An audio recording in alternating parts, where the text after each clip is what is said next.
Oi, hoje a gente vai falar um pouco sobre como o nosso corpo está suscetível a lesões que podem ocorrer por variações de temperatura do meio ambiente ou por diversos outros fatores. O caso de hoje é de um paciente do sexo masculino de 13 anos que teve 60% do corpo queimado. E nessas queimaduras, em diversos membros do corpo, teve de 2º grau grave e de 3º grau. Então nós vamos abordar algumas questões específicas do caso. Dentre as lesões causadas pelo calor, nós temos as queimaduras e as hipertermias. A maioria das queimaduras, elas são causadas por fogo ou por líquido quente, sendo que as crianças, elas são mais afetadas nos casos de líquido quente. De acordo com a OMS, as queimaduras são o 4º tipo de trauma mais comum no mundo, principalmente em países subdesenvolvidos como é o Brasil. No Brasil, nós temos por ano 1 milhão de novos casos de queimadura. E por isso é um problema de saúde pública, muito oneroso para o governo, e medidas de proteção e de segurança são necessárias. As queimaduras, elas também vão ter significado clínico, tanto psicológico quanto físico.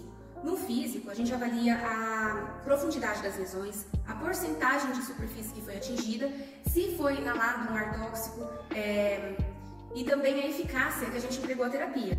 Na questão da terapia, evidencia-se a importância da administração de líquidos eletrólicos e também prevenção de possíveis infecções que possam surgir nessa ferida. Ressalta-se ainda que tem pacientes que são super queimados, que são os que têm mais de 20% do corpo cometido por queimaduras. Isso engloba o nosso paciente, que teve 60% do corpo queimado. Esses grandes queimados, eles vão ter mais propensão a desenvolver a síndrome da resposta inflamatória sistêmica, que vai poder evoluir para um choque. Os grandes queimados, com mais de 40% do corpo atingido, eles podem desenvolver um estado hipermetabólico, ou seja, vão gastar mais energia em repouso do que as outras pessoas. E também uma sepse, que vai ser uma infecção generalizada, e lesões nas vias aéreas e pulmões. Além das queimaduras, também são lesões causadas pelo calor, a hipertermia, que é quando a pessoa eleva a sua temperatura acima de 40 graus.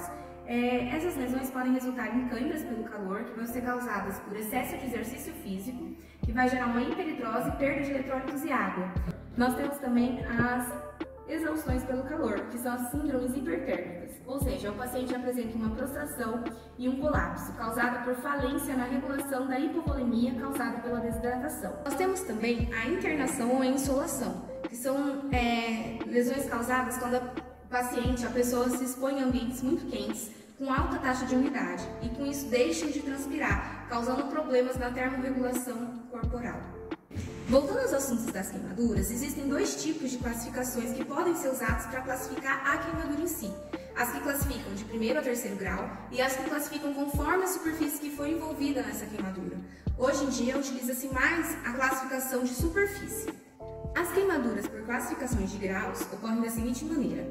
A queimadura de 1º grau é a queimadura que afeta apenas a epiderme do paciente. Elas costumam regredir de 4 a 6 dias, elas não apresentam necrose ou bolhas, porém apresentam hipertermia, dor e edema moderado em pele.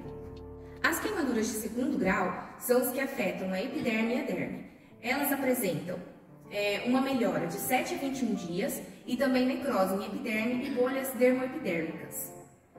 As queimaduras de 3º grau são as queimaduras que podem envolver epiderme, derme e estruturas profundas de pele. A necrose pode estar presente tanto na epiderme quanto na derme e, além disso, elas não reepitelizam, ou seja, elas não melhoram sozinhas. Normalmente, o tratamento envolve enxertias de pele. A outra classificação de queimaduras classifica as queimaduras em superfícies, ou seja, a queimadura superficial ela é equivalente à queimadura de 1º grau e afeta apenas a epiderme.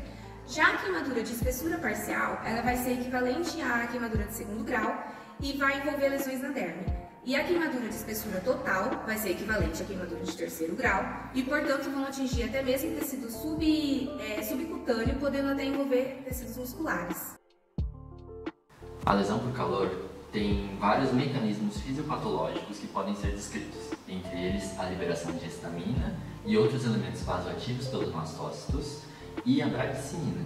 Além disso, o calor e as queimaduras também podem causar uma lesão direta sobre a parede vascular. O calor também afeta as proteínas, causando a proteólise. Outro mecanismo de ação direta da lesão pelo calor é acima de 52 graus, a degeneração hidrópica, com o aumento da atividade enzimática das proteínas. Quando a temperatura ultrapassa 55 graus Celsius, a morte celular é relacionada à desnaturação proteica e danos físicos a outros componentes químicos celulares.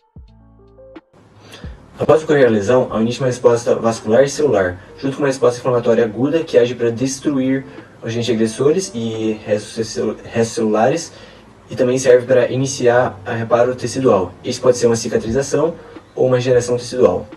Sobre a resposta inflamatória, é uma resposta protetora que busca livrar o organismo da causa inicial da lesão.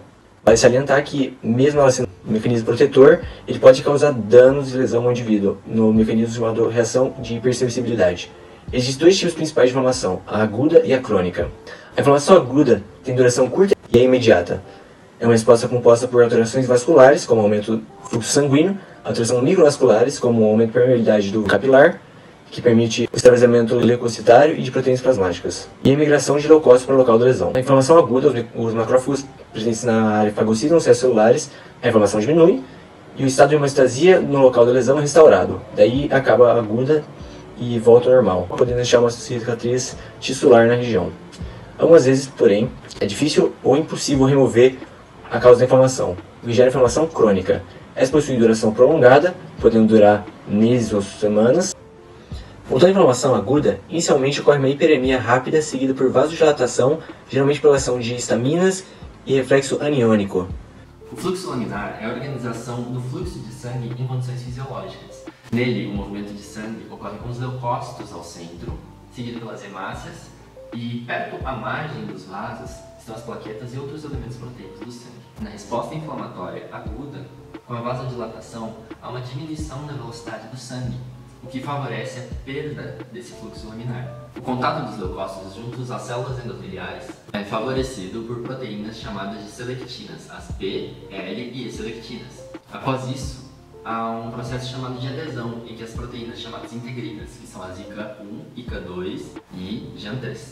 Finalmente, as células leucocitárias vão realizar GP10 e extravasamento por meio das proteínas chamadas de PCAM.